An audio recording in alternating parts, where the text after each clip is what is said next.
प्रभु राम ने सुमंत को समझा बुझा करके अयोध्या वापस कर दिया और आप लक्ष्मण और सीता सहित देव नदी गंगा जी के किनारे आ गई।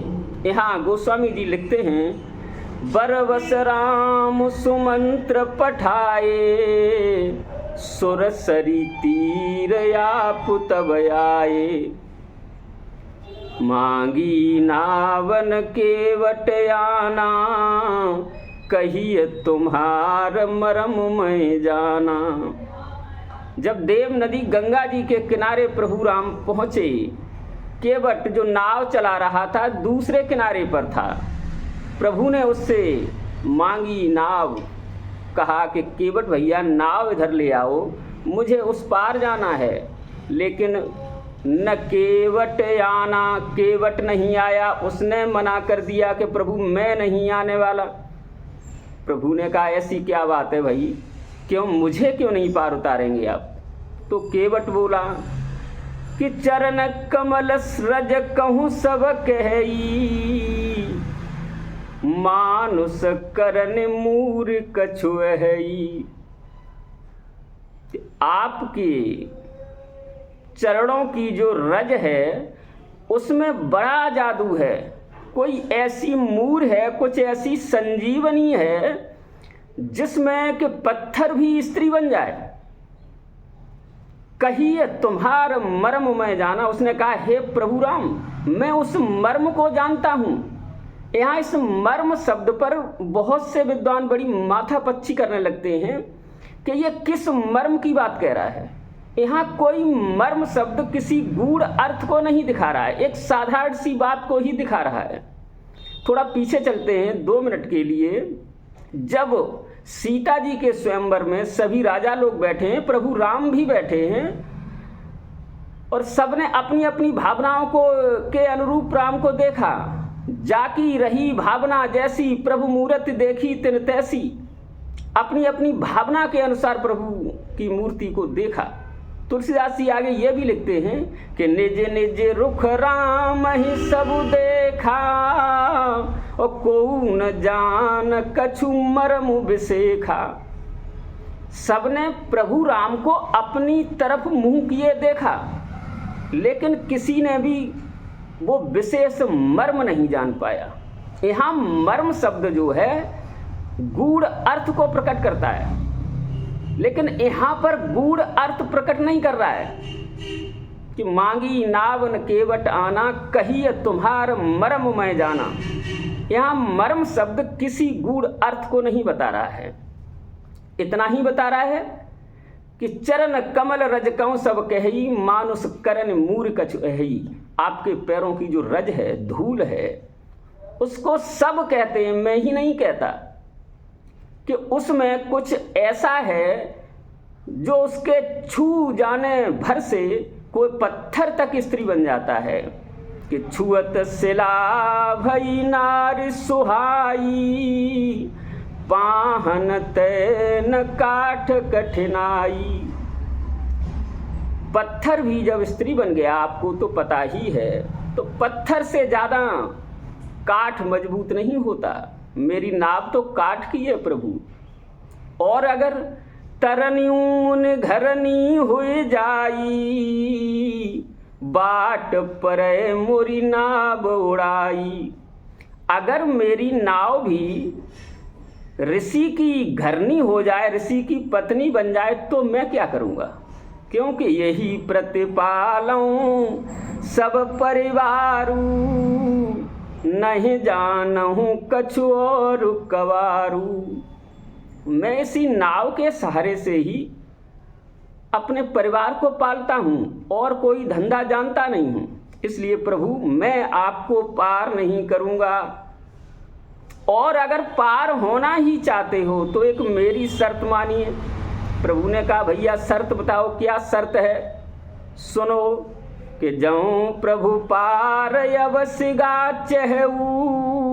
अगर आप पार जाना चाहते हैं तो मोए पद पदम पखारन देहू। तो मुझे अपने पैर धो लेने दीजिए, उसमें जो धूल है वो हटा लेने दीजिए, तो मैं पार करूँगा। प्रभु हंसे, सुन केवट के बैन प्रेम लपेटे अटपटे बेहसे करुणायन चितय जानकी लखन तन। उसके शब्द अटपटे जरूर थे, लेकिन प्रेम लपेटे, बड़े प्रेम से लिपटे हुए थे, प्रेम से युक्त थे। तो प्रभु मुस्कुराने लगे लक्ष्मण जी सीता जी की तरफ देख करके, और केवट से बोले, भैया केवट ऐसा कुछ नहीं है, तेरी नाव कहीं नहीं जाने वाली। पैर आप धोएंगे उसमें विलंब हो जाएगा, मुझे जल्दी जाना है, शीघ्र जाना है। तो केवट ने कहा, सुनो, अगर पैर नहीं धोने दोगे तो मैं एक युक्ति तो बता सकता हूं, लेकिन नाव पर नहीं बिठाऊंगा। प्रभु ने कहा, क्या युक्ति है? तो उसने कहा, सुनो, तुलसीदास जी कवितावली में लिखते हैं कि यही घाटत थोरिक दूर यहे कटिलो जलु थाह दिखायो जू, पर से पग धूर तरे तरनी घर क्यों समुझायो जू। तुलसी अवलंबन और कछु लरिका के ही भांति जियायो जू, बरुमारिये मोए बिना पग धोए हो नाथन नाव चढ़ायो जू। हे प्रभु, मैं यहाँ से थोड़ी दूर पर, कमर तक जल है गंगा जी में, मैं आपके साथ चलता हूँ, वो जगह आपको दिखा दूंगा, और वहाँ से आप तीनों लोग गंगा में प्रवेश करके और पार उतर जाएं, नाव पर नहीं चढ़ाऊंगा। भगवान हंसने लगे कि मल्लाह भैया, ऐसी बात नहीं है, तुम्हारी नाव नहीं उड़ेगी, मैं आपसे कह रहा हूँ। उसने कहा, नहीं भाई, कोई विश्वास नहीं, मैं आपकी बात का मानता हूँ, क्योंकि यही प्रतिपालों सब परिवारों, मेरे पास यही एक काम है, और कुछ दूसरा धंधा नहीं जानता। पात भरी सहरी सकल सुत बारे बारे, केवट की जाति कछु वेदना पढ़ाए हों, सब परिवार में रोया ही लागी राजा जू, हो दीन वित्तहीन कैसे दूसरी गड़ाए हूँ। गौतम की घरनी ज्यों तरनी तरेगी मेरी, प्रभु सो निषाद हुए के बाद ना बढ़ाए हूँ। तुलसी के ईश राम राबरे से सांची कहें, बिना पैर धोए नाथ नाव ना चढ़ाए हूँ। केवट ने कहा, हे प्रभु राम, पात भरी सहरी, एक पत्तल भर मछली, बस यही दिन में मिलता हम लोगों को, और सभी बेटे बेटियां, हमारे छोटे बच्चे हैं, सारा परिवार इसी नाव पर आश्रित है। और मैं आपसे सच कहता हूँ कि आप अगर पैर नहीं धोने देंगे तो मैं आपको नाव पर नहीं चढ़ाऊँगा, क्योंकि आपके पैरों की धूल में कोई करामात है। तो प्रभु ने कहा, भैया केवट, इसमें मेरा क्या दोष है? मेरा तो कोई दोष है नहीं। तो केवट बोला, आपका कोई दोष नहीं है, और दोष किसका है सुनो। रावर दोष न पाए न को पग धूर को भूर प्रभाव महा है, पाहन ते बन वाहन काठ को कोमल है जलु खाए रहा है। पावन पाए पखार के नाव चढ़े हो आयसु हो तू कहा है। तुलसी सुन केवट के बर बैन हसे प्रभु जान की ओर रहा है। उसने कहा, आपका कोई दोष नहीं, दोष तो आपके पैरों की धूल का है। मेरी काठ की नाव है और पानी में रहती है तो और कोमल हो गई, तो वो आपके पैरों की धूल के स्पर्श को छूकर अवश्य ही ऋषघरनी हो जाएगी। मैं क्या करूँगा? आपसे कोई विवाद भी नहीं कर सकता। अगर वो ऋषि की पत्नी बन गई तो आपका मैं क्या करूँगा? कोई विवाद भी नहीं करूँगा। केवट की ऐसी बात सुनकर के प्रभु ने कहा, केवट तू मुझे किसी तरह से जल्दी पार उतार, अगर तुझे शंका है तो अपनी शंका को दूर कर ले। यहाँ गोस्वामी जी लिखते हैं कि जा सुनाम सुमिरत एक बारा, उतरे नर भव सिंधु अपारा। जिस प्रभु के नाम के एक बार के स्मरण मात्र से मनुष्य संसार रूपी समुद्र के पार हो जाता है, कि सोई कृपालु केवट हिन होरा, जेहि जग कियत हूँ पगत थोरा। वही कृपालु भगवान श्री राम जी केवट से बड़ी विनय कर रहे हैं कि भाई मुझे पार उतार दे। जिन प्रभु ने 3 पैग में ही त्रिलोकी को नाप लिया था, आज गंगा के पार जाने के लिए केवट से प्रार्थना कर रहे हैं। यहाँ पर यह समता का बड़ा अच्छा उदाहरण है। जहाँ जो जिसका कार्य वहाँ वो बड़ा है, आप उसे विनम्रता पूर्वक कह सकते हैं। तुलसीदास यहाँ समानता का बड़ा सुंदर उदाहरण दे रहे हैं। प्रभु ने फिर कहा, कृपा सिंधु बोले मुस्काई, सोई करू जब तेरी नाव न जाई। भगवान ने कहा हंस करके, भैया केवट अब तू वैसा काम कर जिस तरह से तेरी नाव बच जाए, तेरी नाव न जाए। तू अब जो करना है सो कर, तुझे पैर धोने हैं तो धो। कि बेज्ञान जल पाए पखारू, हो तू विलंब उतारहु पारू। तुम जल ले आओ और मेरे पैरों की धूल को धो लो, और मुझे विलंब हो रहा है, आप मुझे पार करें। ऐसी बात प्रभु की सुनकर उसने कहा, प्रभु थोड़ी देर रुकिए। और मल्लाह अपने घर भागा, घर में बच्चे और पत्नी को लेने के लिए। पत्नी से बोला बच्चों से कि जल्दी चलो, सभी लोग गंगा के घाट पर पहुंचो।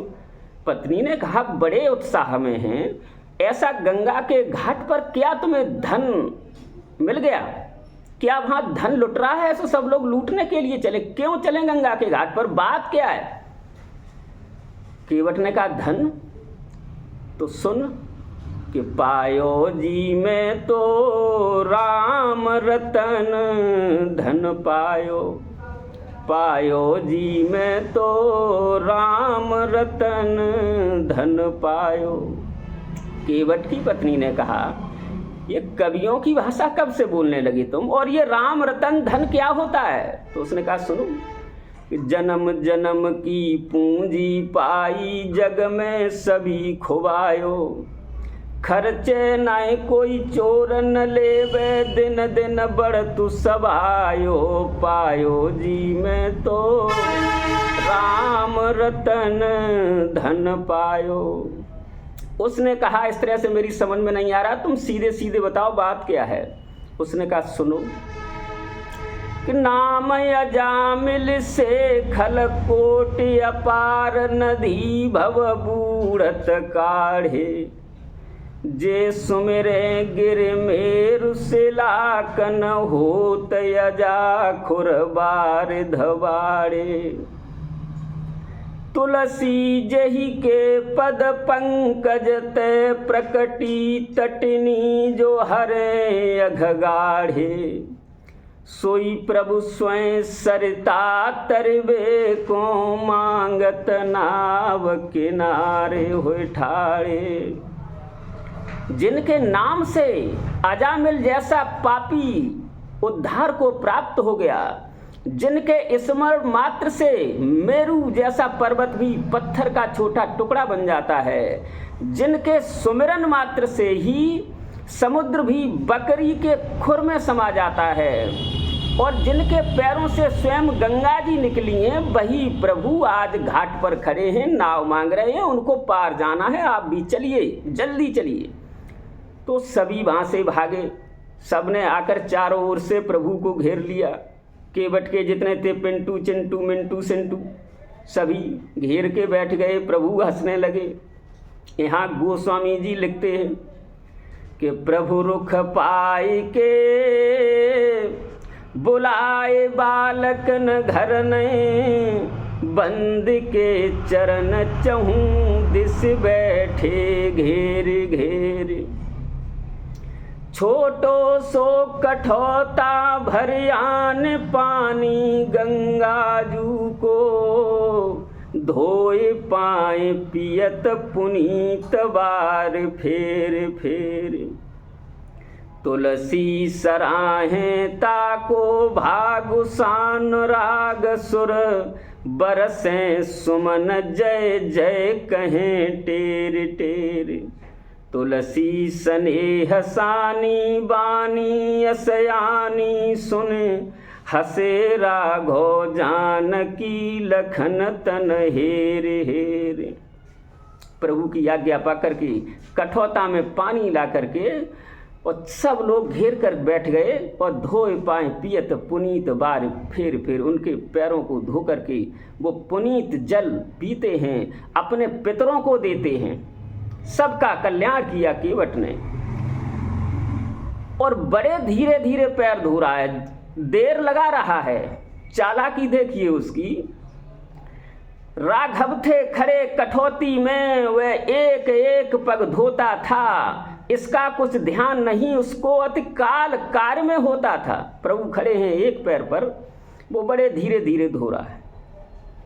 राघव बोले शीघ्रता करो, वह बोला छोड़ूं कैसे मैं, संशय जब तक धुल जाए नहीं धोऊंगा जी भर भर के मैं।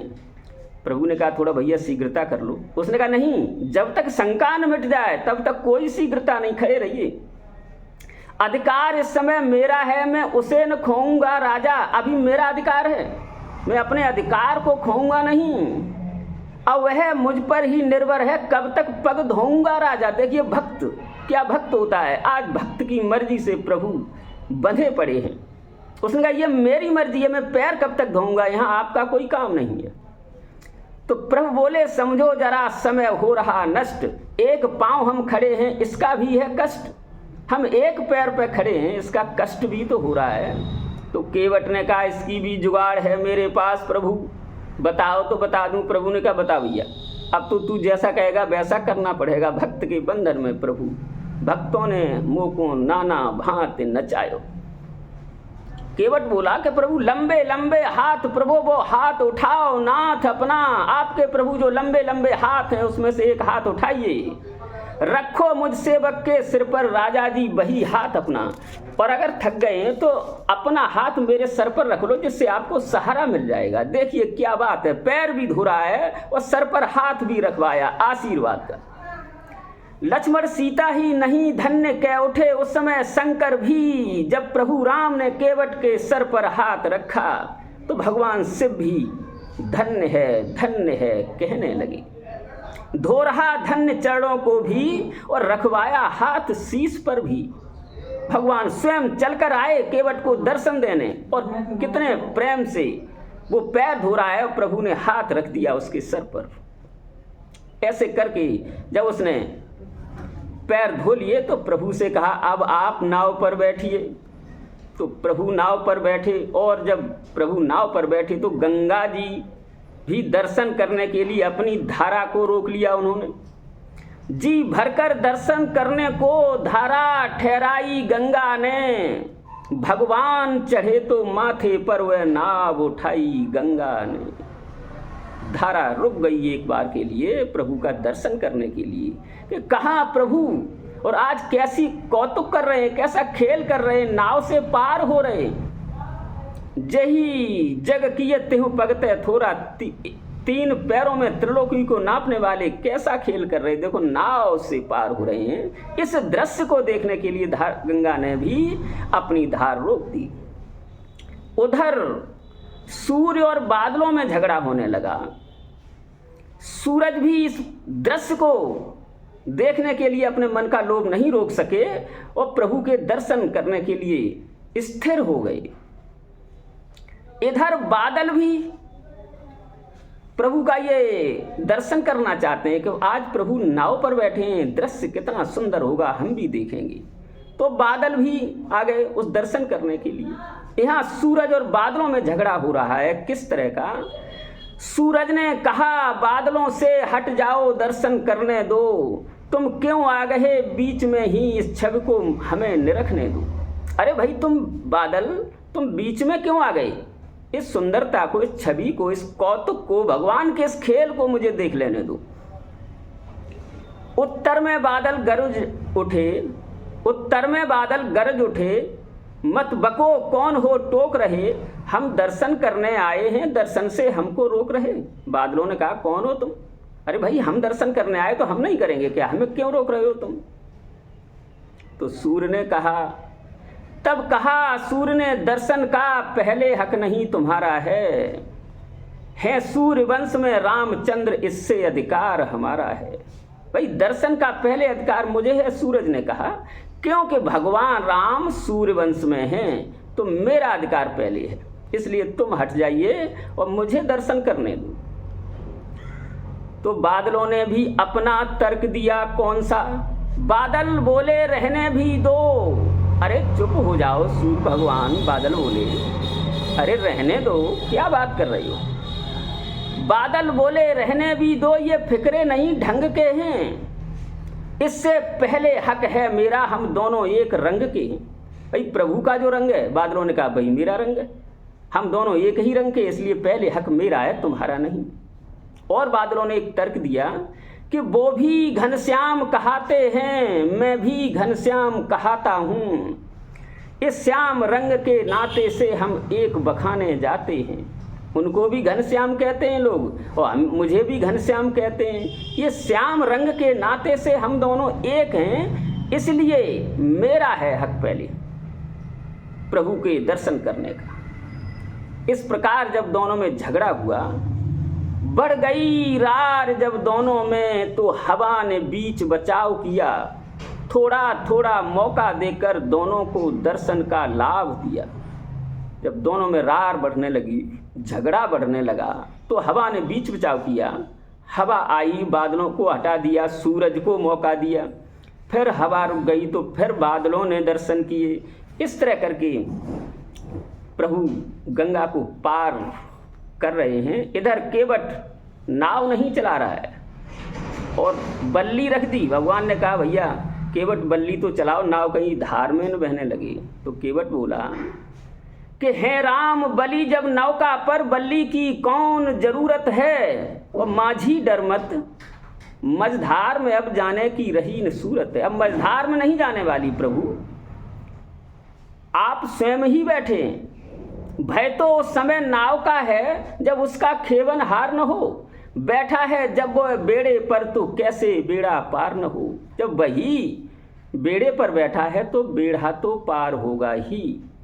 प्रभु ने कहा भैया जिस नाटक के लिए मैं नाव पर बैठा हूँ तू भी बल्ली चला। मल्लाह भी बल्ली चलाने लगा। इस तरह प्रभु को उसने देव नदी गंगा से पार किया। गोस्वामी जी लिखते हैं कि उतरे ठाड़ भय सुर सरिरेता, सिय राम गुह लखन समेता। प्रभु इस तरह से नाव से उतर करके उस देव नदी गंगा के रेत पर खड़े हुए और इस प्रकार प्रभु ने देव नदी गंगा को पार किया।